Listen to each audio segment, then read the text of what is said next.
Here comes the boiling frog. So, by the way, no animals were harmed in the making of this video. But the point behind that phrase and the reason people use it is because it's kind of like it sneaks up on you. It starts off sort of like a solid, kind of calm opening. Doesn't look like much is happening. And then, bam!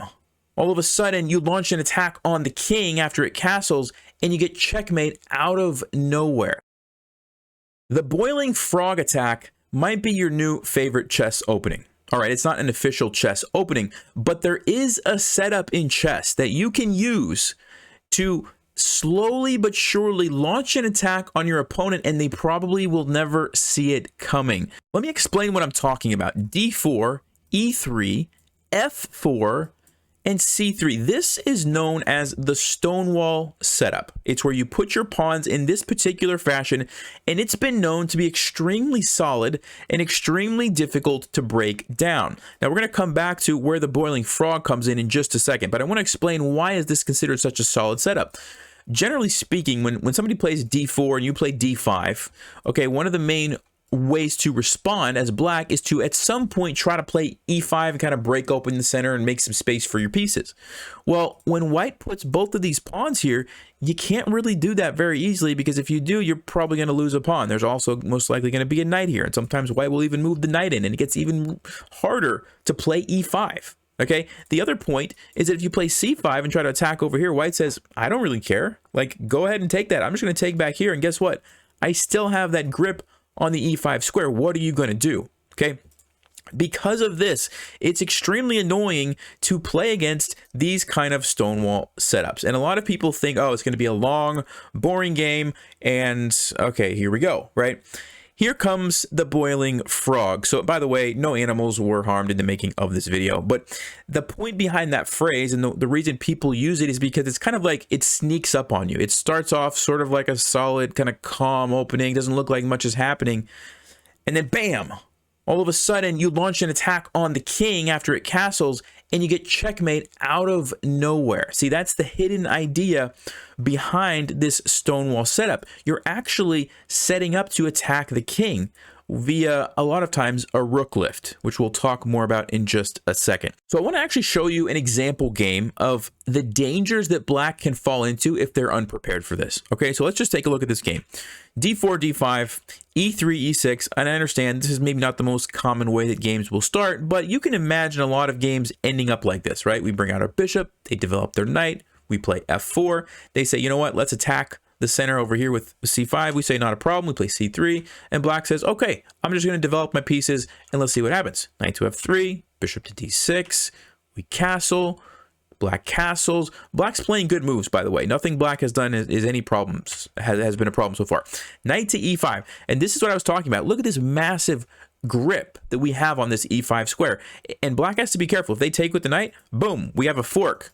We're already winning, right? Black's losing. So we have to be careful that way. They could take with the bishop, but still, we're going to take here, open up our rook, launch an attack on the king, and Stockfish already likes white's position from here, okay? So they usually don't want to take that because of, like I mentioned. So black says, all right, fine, I'm going to keep developing. And now rook to F3. This is what I was talking about. This is called a rook lift, okay? And the idea is you bring the rook over either to G3 or H3 and attack your opponent's king. It's really that simple. You push your pawn forward, you bring the rook up and bring it over. We happen to already have the pawn forward, which is nice because that's the setup, right? The Stonewall setup. So it's very easy for us to do this rook lift, okay? And watch what happens. Black says, all right, queen C7, develop the queen, connect the rooks.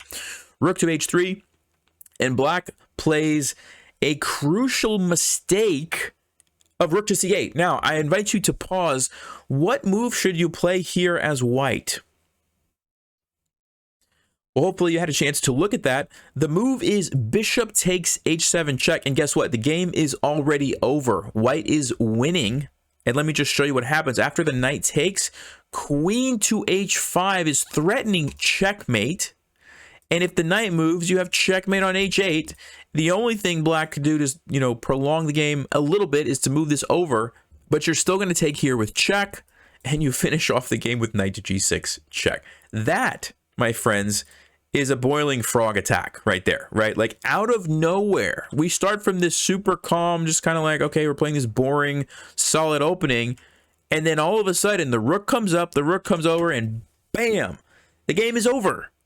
It's over. So that's the danger. Okay, that's the danger of the Boiling Frog attack, and that's what your opponents have to watch out for. Now, the interesting thing about this setup, I'm going to show you another game. This is actually a game played by the former world champion, Kramnik. I think it was back in 2000. He played against a computer. Now, this was before computers were, you know, like Stockfish nowadays, where you can't beat them. They have like 3,500 rating or whatever. They were beatable, but they were still pretty good. But he played the same kind of system and slowly but surely launched an attack. Let's look at that game now. So here we go. Kramnik is white, playing against the computer, and he's going to set up the exact same setup. Here we go. The computer castles. He goes here, and computer's kind of doing some weird stuff here, bringing in the knight, attacking this pawn. So Kramnik defends with the queen. Pushes. Okay, so the computer is not just kind of sitting back. He's doing stuff, right? Attacking here. He goes back, and then computer plays f5, kind of doing its own sort of, you know, clamp on e4 and opening up for the rook. So interesting approach by the computer.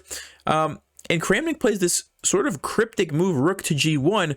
Essentially what he's doing is getting ready to attack the king, but in a different way. So in this case, the rook lift, you know, probably wasn't going to be as effective because black already has this knight here, and black could do similar things. It's not quite the same setup as what I showed you before. So Kramnik says, okay, it's not a problem. I'll just change it up a little bit. So he plays rook to g1. h3 to kick the knight away, and g4, okay? And again, he's doing the same thing, attacking the king, right? And one of the nice things about this position is that the center is completely blocked up. These pawns aren't going anywhere unless black's willing to just, you know, give one away for free. So white's king is actually really safe in the center. So that's why he's able to take his time and launch the attack over here on the flank and not worry about castling right away, okay? So the knight comes in, brings the queen over, g6, queen to h2. I'm actually going to turn on the eval bar over here on the side. I'm going to tell you what it is. Actually, no, I'll shrink the board a little bit so you can see it yourself. And there's a reason I want to show you the eval bar there. So you can see it's pretty even. Black has a very small advantage, right? But I just want you to pay attention to what happens. King to h8, h4, trades off the knight. A little bit better for white, okay? Knight comes into g5, and boom. Did you see that? One wrong move by the computer. Now, like I said, this was an older computer, but still, one wrong move, which doesn't look like a terrible move. Like, he's trying to bring the queen over to help out with some of these, you know, light squared weaknesses, get away from the potential fork. It seems like a logical move in this position. I don't know what else black's going to do. Also defending this pawn because maybe he wanted to play h5, but he couldn't because the bishop would take. You know, seems like a logical move. It's totally losing. Apparently, you had to, like, either trade or play e5 to try to have some sort of chance, which looks kind of ridiculous, right? Anyway, you can see the dangers, and it's only a matter of time now before Kramnik finishes off the game in very nice style. Look at this. Sacrifices the rook because there's a checkmate, so it can't be captured. So the computer just plays rook to f6. He lines up the rook. He castles. Look at this, the triple battery, and notice the center is still closed, and white's king has felt totally safe this whole game. And this is kind of what happens. Boiling frog attack, right? This is how it works. So black's like, well, I gotta try to do something. Computer is doing his best, right? He comes over here, takes with the bishop, and watch this finish. f5, bishop to g6, and here you go. Wait for it. Queen takes h7. The rook is defending that. It's a queen sacrifice, because it leads to this, which forces black to actually give up their queen. And then even if this capture happens, rook to c7, you can trade, but the game is now over because white's going to get one of these pieces and black is going to lose that endgame, okay? Fascinating, right? Like, out of nowhere, you know, we have a pretty equal position, and then all of a sudden, after queen e8, boom, game is basically just over, right? So, Boiling frog attack, you guys know how it works. You set up your pawns in the Stonewall fashion. You try to attack on the king side, either the rook lift or just throwing your pawns that way. It's actually surprisingly effective. Let me know if you guys try this out, what kind of results you have, and I will see you next time. Stay sharp, play smart, and take care.